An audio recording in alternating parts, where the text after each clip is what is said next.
measuring the JVD. Yeah, thank you. thing. Okay, no number 4. We're not doing that. It's not up to a nurse to measure it. It's up to a nurse to see that it's there. But measuring it, Did you ever do that, Julie? Where I worked, we had CDP monitors, and so we just Yep. did it directly that way. yep.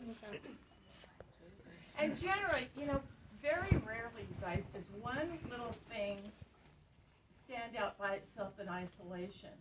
If a patient is, let's see, in high Fowler's or Fowler's, and you see bulging neck veins, their respiratory rate isn't going to be 8 or 9. I mean, because basically they're having backup. So there's going to be other things. Very few symptoms, in the body as far as neuro, respiratory, cardiac, GI, GU are by themselves. Usually the first thing that happens is you go in, level of consciousness, and vitals. The vitals then will direct you to go someplace else. And the more experienced you get, you'll know exactly where to go. So you said like if we see JVD, the respirations will be what? It would be, it should be a little higher. There should be they're trying to other compensate. kinds of symptoms that accompany it. I mean, I never say Shortness of never. breath. Yeah, never say never. But for the most part, yeah. Okay, you're ready. So what we're gonna always do first is assess the need, the patient's medical history, allergies, knowledge and experience with this procedure. Real or potential problem. It'll be real obvious. And it'll depend upon what report you receive from your SBAR. Yeah, we'll give them a You know, little from the scenario SBAR like we always do. yeah, You'll know. And your labs and any x-ray findings and any of that. Planning, you're gonna identify your expected outcome. If you expect normal cardiovascular exam, or based off what we told you, you expect that they may have some jugular vein distension, or they may have some other issue, some murmurs or something like that based off what we gave you. You're gonna explain the procedure to the patient, get your supplies. Okay, so we start. Inspect the neck, and I think this starts on 602 for people who wanna follow along in their book. No, Oh, good. not yet. Every time I am in the hospital, they want to crank the head of the bed up. Oh, you like to lay flat?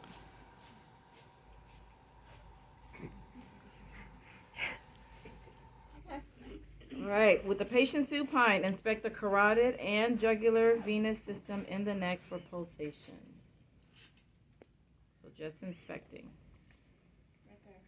You guys just, it's just right by you. And a lot of times, you let, kind of relax and let your eyes just kind of go over the area till you see something a little different. Then And I keep it can right make there. them stand out if you want me to. In a minute. Do you have your pen light? No. Anybody? No. I know. Where's your pen light? Oh. Mine's on my bag. So we'll talk about tangential lighting later, and I just want to be able to show you. But you can use tangential lighting also to inspect the carotid and the jugular. So I'll use this in a sec. All right, assess jugular flow. And when you're walking through it, you're going to have to say, I'm assessing the jugular flow by compressing the jugular vein below. And you're going to have to because this is one that I noticed a lot of people really didn't have down packed and didn't do very well on, were these two. Jugular flow and jugular filling. So you have to know the difference between the two and how to do it. So the flow, compress the jugular vein below the jaw. The vein collapses and the jugular wave is more prominent at the supraclavicular area. You got to get close to see it, guys. You won't be able to see it from far away. So below the jaw, and then it should So be you're more occluding it at the top, and then it pronounces at the bottom. and then the wave should be more prominent at the bottom. Can you guys see it? I can't see it. No, no. Do it to yourself. You can Yeah, put my head you up can some use if that. it makes it easier. Usually it should be done in supine. You should be able to see it. Doesn't the jugular usually kind of pop out a bit?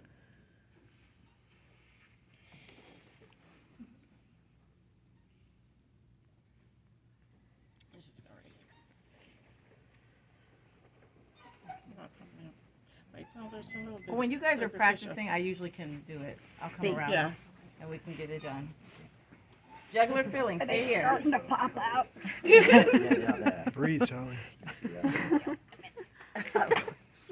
Next, you're gonna assess jugular filling. Compress the jugular above the clavicle. The vein distends and the jugular wave itself just disappears. So one is gonna make it more prominent. And this When you one's occlude at the top and at the bottom, it's gonna cause it to disappear. So make sure you guys know how to assess. here. Hers is a both of little bit those. more medial. Yeah, I have odd anatomy. Like this carotid, you can feel it here and here. So if you occlude at the top, it disappears if you occlude at the bottom, Yes. Because venous flow is coming up, right? so you stop it. You're blocking it from going up. But- Venous flow isn't going on. It's draining your head. Well, I know, but in your overall body, Venous flow from comes the up, heart right, down comes up. From the heart above it comes down. right. It has to, I think. Going back to the right. I feel like if you No. occlude at the bottom, it would cause it to pop up, and if you occlude No, up here, it it causes says- it to down. Yeah. Yeah. So when the vein distends and the jugular wave disappears when you cut it off at the clavicle. So you're cutting it off. You're cutting off the blood flow. You have to be in order for it to stop altogether, I believe. Look into that. It's a good question. The top part of your body, it drains down this way, ultimately into your superior vena cava. So you'd be occluding, it would be filling. So it would become more prominent. And then, So Yeah, this, it has to. the supraclavicular point, right? Yeah, Which here. would be right above, above Uh-huh. the clavicle, so right here, so you're allowing blood to go up right here. Yeah, it'll fill up. so it'd become more prominent. That's like when you draw blood on a dog, you hold it off right here. When you suppress at the clavicle, it doesn't become more prominent. It disappears. I think that's. When you suppress at the jaw, it becomes. You'll see it when I do it with you. Okay. It does work. We'll have it ready, Because I remember doing it in I the think, yeah. NPCs. I swear my Okay, book number says 5, carotid. inspect the precordium for pulsations. Position the patient supine with tangential lighting. And tangential lighting is just kind of like a pen light like this, From the side. but from the side Yeah, we do this. at an angle. So not just like this, that wouldn't be tangential, but if you were coming from the side, it'll help you see better if there's any pulsations or heaves or lifts. And you can't see it through clothes. Your So you will have to verbalize that you're doing that. Just a minute. Thank you so much. Where was I? 5. Then you're going to palpate, very gently palpate the carotid arteries. Most pulses you check bilaterally for equality except carotids, one at a time.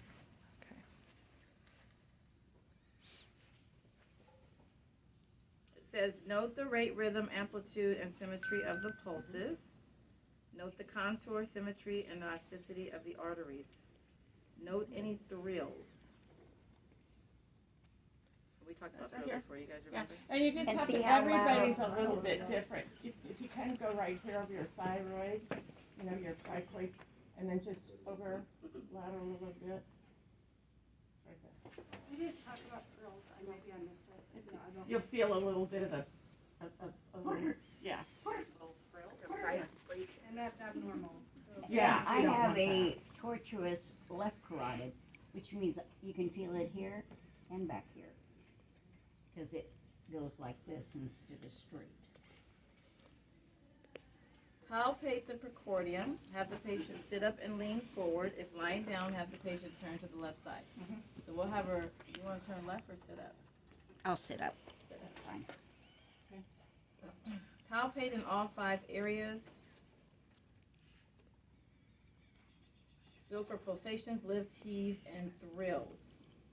Okay. So the same pattern that we check to listen is what you're going to palpate, but you're going to be just using the pads of your finger. When you feel for a thrill, you're using like this part of your hand, not your fingers, to feel the thrill. It's more like this. So would you fill it with our 2 fingers and all 5, like? Yep, you would do all 5 with your pads, and you're feeling, and you need to tell me what you are feeling for, the heaves, the lifts, the, all that, and then when you go for the thrills, let me know that you're using, it's just like the palm of your hand more so than your finger pads. Let's see, palpating all 5 areas. Okay, then we'll go to auscultating the carotid, which I think you guys have already done this. Place the bell portion of stethoscope over the carotid artery to listen for breath. Have the patient hold their breath as you listen. Why would you do that? Because your trachea is right there and you'll hear wind. Then you'll auscultate the jugular vein.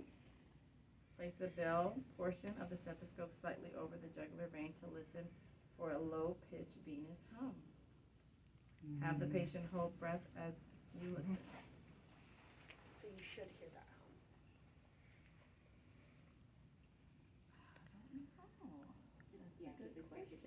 I didn't put a note on here. Oh, I did. I wrote. It's in my book. Hold on. I always put the book so page numbers. And then you do the 5 heart sounds. You can do that while I look it up because I always put the page numbers.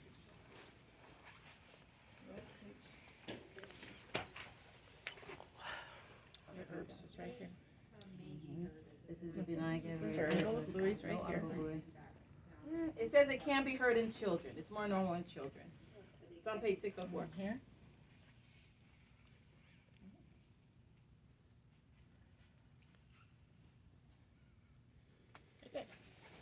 Okay.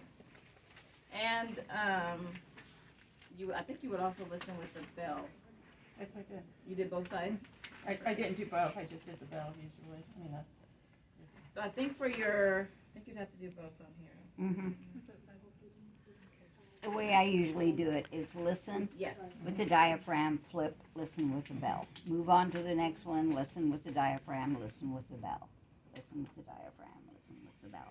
What difference would you get on each side? What? What difference would you get on each side? Well, what you're listening for is blood flow out of your valves, okay? You're not over the valve. You're just listening in the direction of the blood flow. So if anybody's interested, if they listen to my aortic with the diaphragm, you'll hear whoosh, dub, whoosh, dub, whoosh, dub. You don't hear love dub. And that's blood flowing out of stenotic valve. That sounds different when you put a bell on. That sounds different when you put a bell on there versus the diaphragm.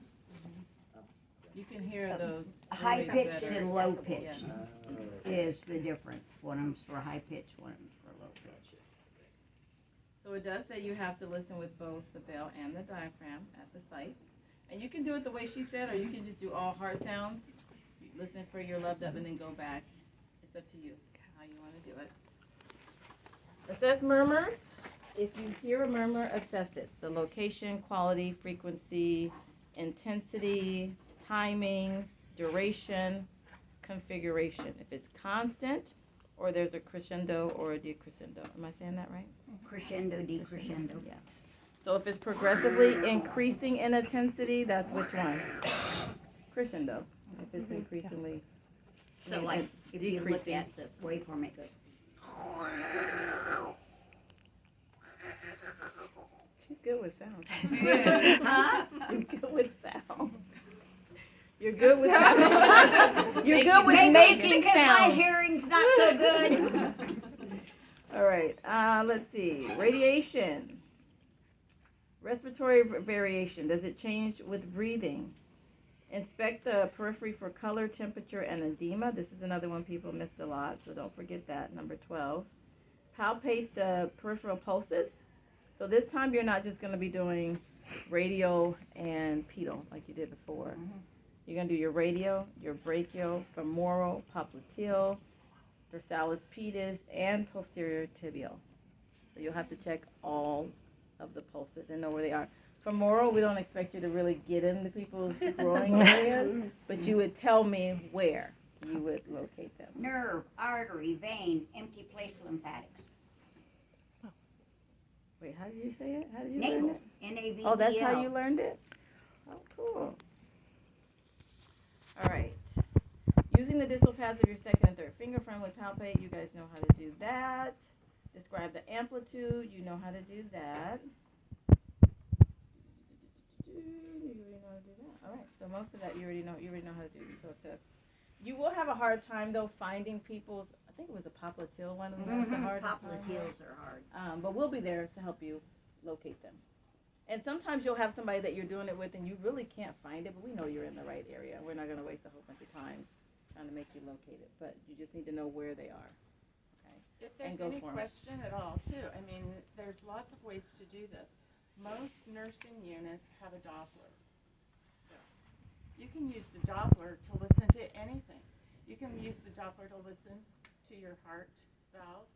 You can use the Doppler to find your peripheral pulses. I've done that a lot. One thing that will help you and the next person is if you have to use a Doppler, wherever it was on the foot, write D. And that automatically tells you where to set the Doppler, but it also tells the next person that you had to use the Doppler to find it. Or if you find it with your fingers, but it's really faint, put an X over it. So next time you check, boom, right there, you know what it is. Save some time. All right. Any questions about the cardiac assessment MPC? Yeah, it's very short like the respiratory one. Yes. When we're assessing for murmurs, are we going to be using the chessboard like we are